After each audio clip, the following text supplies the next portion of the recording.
keynote speaker, Mr. Randheer Singh, who is the CEO of ForeSee Advisors and former Director of Electric Mobility at NITI Aayog. Mr. Randheer Singh, before embarking on his entrepreneurial journey, has served as director at NITI Aayog, where he played a crucial role in decarbonizing India's transport sector and developing key policies, including the world's first battery swapping policy with a combined outlay of 3.9 billion USD. Mr. Singh has been instrumental in advancing India's EV and green energy strategies.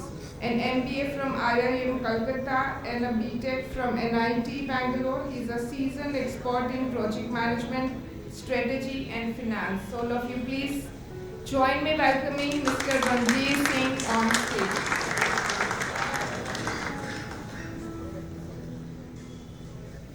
Thank you, Ami, and thank you, Mr. Cheema, for inviting me here. So, in fact, my association with Mr. Cheema is like very unusual.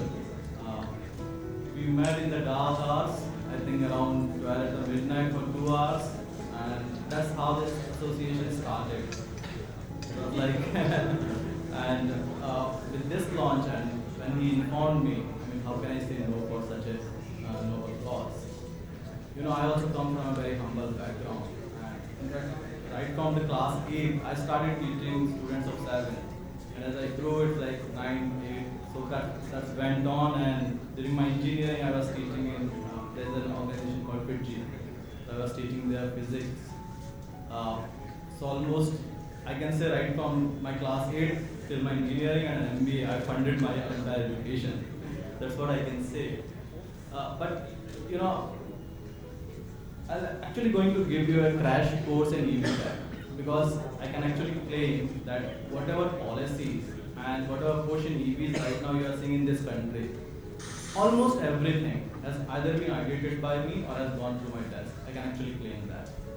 Let me start with my first thing which I started at NITI. So my first task was remodeling of the FAME, which everybody must have thought about.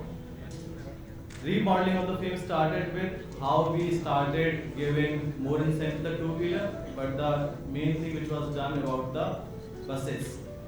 We completely changed the model from the CapEx to the GCC model. And right now, world's biggest tender which happened in India, around 5,000 electric buses, it was only under the GCC model.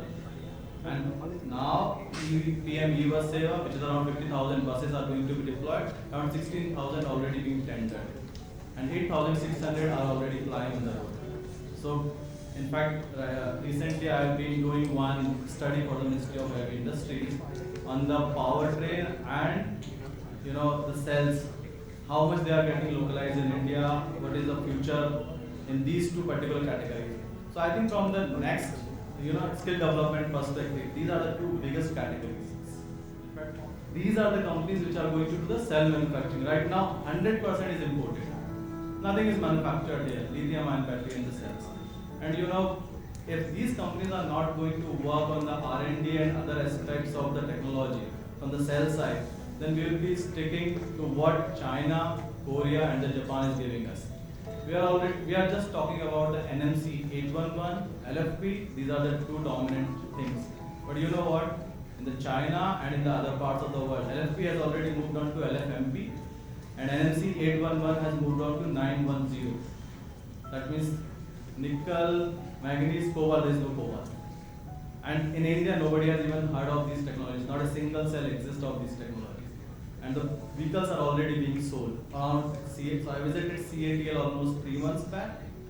And I was astonished to see they have 5,000 engineers only for R&D. In fact, it's wrong to say engineers, 5,000 PhDs.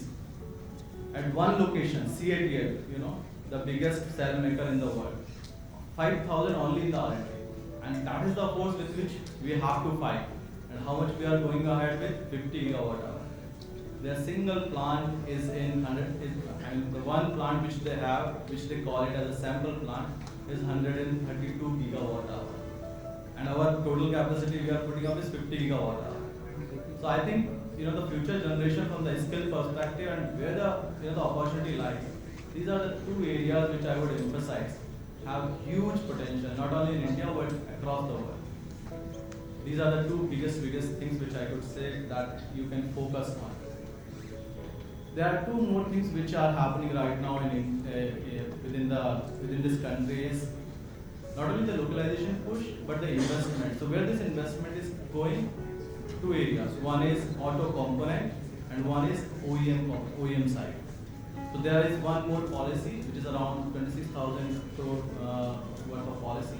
This is called auto PLI. But within this, again for this localization, lot of people here needed with this type of knowledge.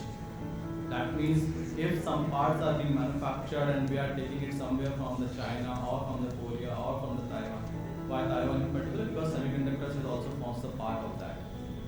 You know, the power electronics and all. So I think this is also again one area wherein lot of focus in terms of the skill development and next set of opportunities where it is lying. And this revolution will only be complete. It's not going to be complete with the the imported part, imported things and all. We have to focus on what is going to be localized here, on what is the next area wherein we should work, how our career should move, right? So these are the things wherein you can focus on how your skill development, how your next phase of the growth and the career can move.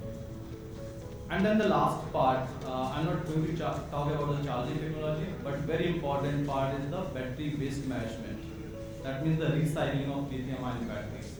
This is also one very big area.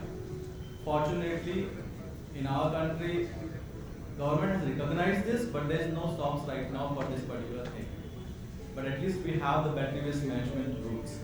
And a lot of recycling companies have now understood that they have to recycle the actual battery, not only the plastic part of that, but they have to get up to the salts level. So what is happening till now is they put the batteries into the churner and black kala karke ek material aata hai that is called the black mass.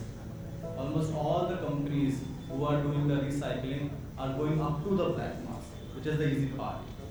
Because of these rules, now everybody has to go from the black mass to the salts.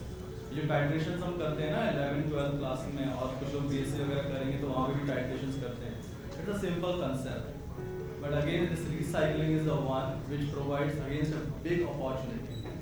So again, from the skilling perspective, I think I would say this is also one area wherein you guys can focus a lot on. I think with this, I'll stop here. Thank you very much.